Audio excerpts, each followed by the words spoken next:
بسم اللہ الرحمن الرحیم۔ السلام علیکم ورحمۃ اللہ وبرکاتہ۔ کیا حال ہے پیارے بچوں؟ یہ آپ کے اردو کا پیریڈ ہے۔ پہلے ہم دعا پڑھ لیتے ہیں۔ ربی زدنی علما، اے میرے رب میرے علم میں اضافہ فرما۔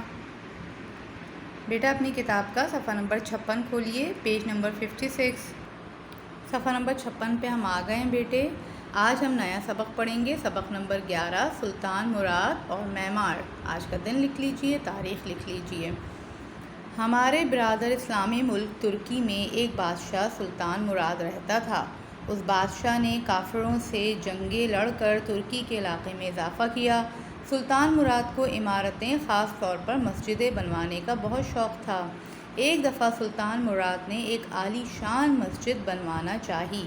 اس کے لیے اس نے دور دور سے ماہرین تعمیرات بلوائے۔ ماہرین تعمیرات جو تعمیر کرنے میں ایکسپرٹ ہوتے ہیں۔ ان میں سے ایک معمار اپنے کام میں بلا کا ماہر تھا۔ جو معمار تھا، بلڈنگز بنانے والا تھا، وہ اپنے کام میں بہت ایکسپرٹ تھا۔ بادشاہ نے مسجد کی تعمیر کے لیے اسے چن لیا اور اس سے کہا کہ فلاں جگہ ایک ایسی شاندار مسجد بنا دو جسے دیکھ کر لوگ اش اش کر اٹھیں، بالکل بے اختیار تعریف کر بیٹھیں۔ اس نے سر جھکا کر کہا، جناب میں اپنی طرف سے پوری کوشش کروں گا کہ مسجد آپ کی مرضی کے مطابق تعمیر کروں۔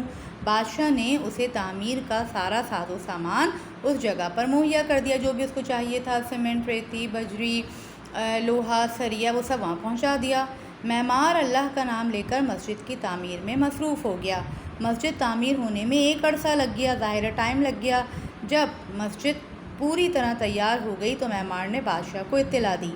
سلطان مراد خوشی خوشی اس جگہ پہنچا، اگرچہ معمار نے وہ اگلے صفحے پر آئیے بیٹے۔ مسجد بڑی محنت اور دل لگا کر بنائی تھی اور اپنی ساری مہارت اس پر خرچ کر ڈالی تھی، لیکن اللہ جانے سلطان مراد مسجد کی عمارت کس قسم کی بنوانا چاہتا تھا۔ اسے تو وہ عمارت ذرا بھی پسند نہ آئی، جس کے سبب اسے معمار پر بڑا غصہ آیا۔ سلطان مراد نے آؤ دیکھا نہ تاؤ جھٹ حکم دیا کہ اس معمار کا ہاتھ کاٹ دیا جائے۔ آؤ دیکھا نہ تاؤ یعنی اس نے کچھ بھی نہیں سوچا اور فوراً ہی اس نے حکم دے دیا کہ اس معمار کا ہاتھ کاٹ دیا جائے۔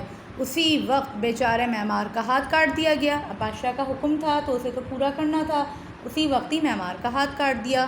معمار نے سوچا کہ یہ میرے ساتھ ناانصافی ہوئی ہے، اگر اس کے خلاف دعویٰ نہ کیا گیا تو آئندہ میرے دوسرے بھائیوں کے ساتھ بھی اسی قسم کی ناانصافی ہوگی، دوسرے بھائیوں کے ساتھ، دوسرے مزدوروں کے ساتھ، دوسرے معماروں کے ساتھ۔ چنانچہ وہ قاضی کی عدالت تک پہنچ گیا۔ اس نے کہا، جناب عالی، آپ شریعت پر سختی سے کاربند ہیں اور اس کے محافظ ہیں۔ میں آپ کی عدالت میں فریاد لے کر آیا ہوں۔